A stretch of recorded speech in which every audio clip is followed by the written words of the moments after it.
So hello and welcome back to another video.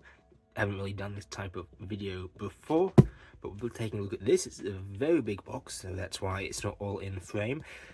It is a Optiplex 7000 SFF, small form factor. We'll be taking a look at see if it's any good. I got this one brand new.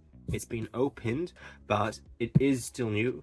It was water damaged and they checked the contents and it did work, so we'll see if it's any good. It's a 10500. I'll also show you the bottom. Yeah, not the best condition here. Yeah, you can see where it's sort of all gone wet. So we'll definitely be wanting to get rid of the box as soon as possible. This was 450 Australian dollars. Not the best deal. It's an alright deal considering what it's got. Maybe it should be a bit cheaper since most of the stuff's proprietary. But for something of this class, it's an alright deal.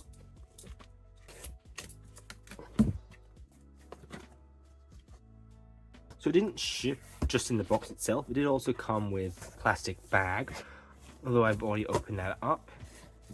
So in here we've got our keyboard, just a generic cheap keyboard. We'll have a look at that. I tend to not mind these cheap keyboards that much, so it'll probably get used. There we go. Very similar to even the Lenovo, one of these e-waste keyboards. In here we have, it's got an image of a CD there in the corner. It's got a mouse in there. It's the standard optical USB mouse. We have the power cable. Still pretty standard. Then there's some like warranty information. So we'll get rid of that, and here is the computer. It's not too big. We'll lift this out.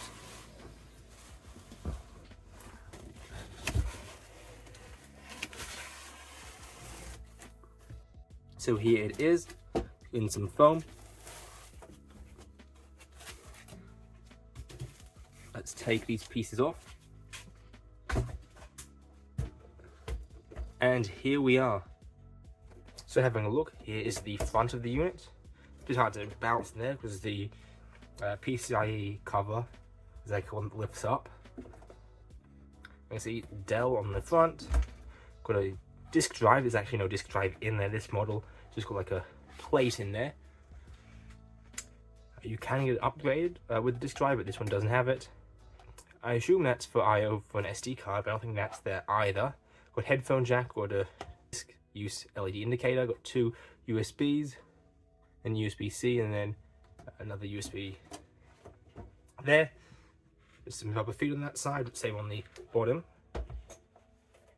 A bit of stuff on there. And then on the back, much easier to see, we have obviously where power goes into our power supply. Got an easy release mechanism. We've got a DVI cable still.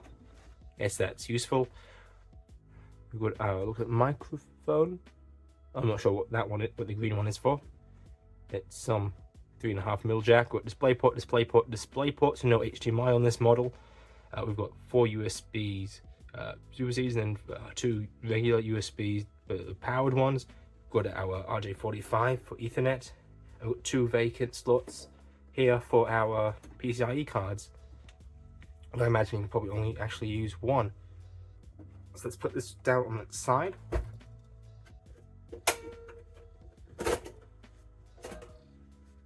There we go, there's a little block of rubber stuck on there. It's not too big. So we've got our spot for an additional hard drive. Got our cables already, so our SATA power and SATA data cables. There's like a little rubberized thing that just pops out. So you can put your hard drive in and then pop that back in. Got our power supply at the bottom here. It is only 240 watts, so that's not very much. This model, with this SFF 7000 series, get a power supply up to 300 watts, which I'll probably end up doing. Although in the non-SFF model, there were even larger power supplies, and based on what I've been looking at in the basically the manual for the 7000 series, it may be possible to use one from the non-SFF, the mid-tower or mid-size, whatever they're called, power supplies in these. I'm not exactly sure because it says these ones are compatible with that, so maybe those ones are compatible with this, and those go up to 500. Anyway, if I upgrade the CPU, which I probably will, it's a 10500 at the moment. I probably will need a bigger power supply, especially if I put additional hard drives and things. So I'll probably end up at least getting the 300. Depends how big it is. I'll have to make sure all the connectors and everything match. So let's see, that unlocks that way. How does this come off? Do I have to take this bezel off? Looks like I do.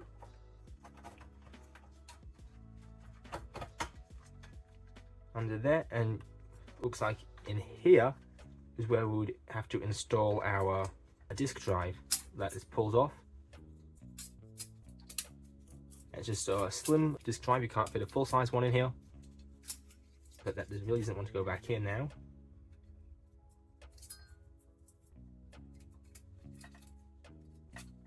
There we go.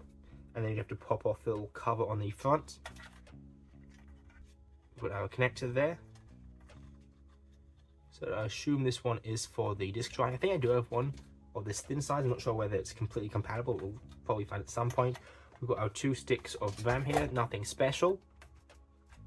See those ones in the white slide. I've already gotten some more RAM, which I'll be putting in it when I do an upgrade for this. This is a Samsung branded DIMM. It's 8 GB. So there's 2 in here total. That's 16 GB.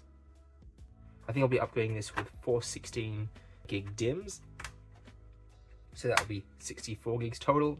Interesting, there's a little spot to put a screw in there, but there's nothing in there. They just forgotten to put that in.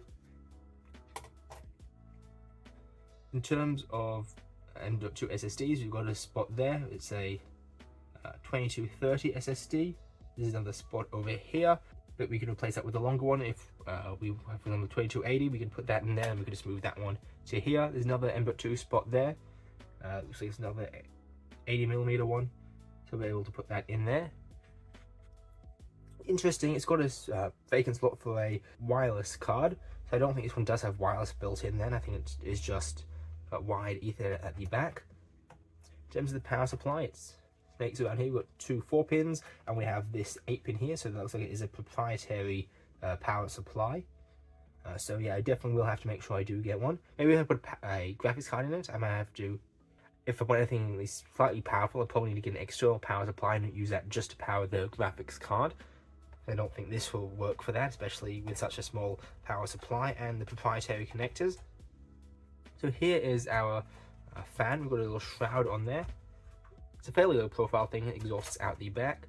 Yes, in a thin case you can't put like a taller graphics card. You can't put a taller cooler in there, especially when most of those are at least 10-15 centimeters tall. For our graphics card, if you do put something in PCI, maybe you can put something else in the PCI, maybe 16X.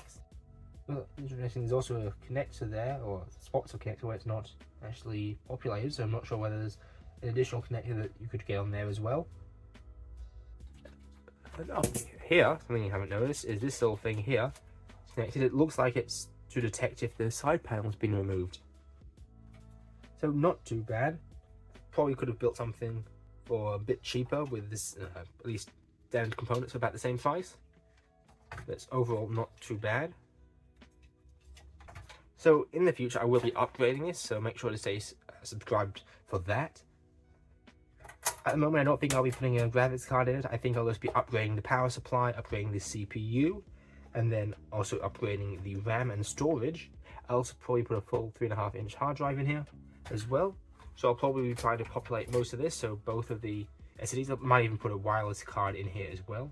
Basically every slot will end up being populated. I'm not exactly sure what CPU I'll get so far, but it depends on availability and price, but we'll see if we can get something decent. I think and everything will be populated. We'll have wireless, we'll have 64 gigs of RAM, we'll have 3 SSDs potentially. Maybe I might just do 2, hard drive, and a new power supply. So if you want to see that, make sure to stay subscribed so you don't miss that video when it comes out.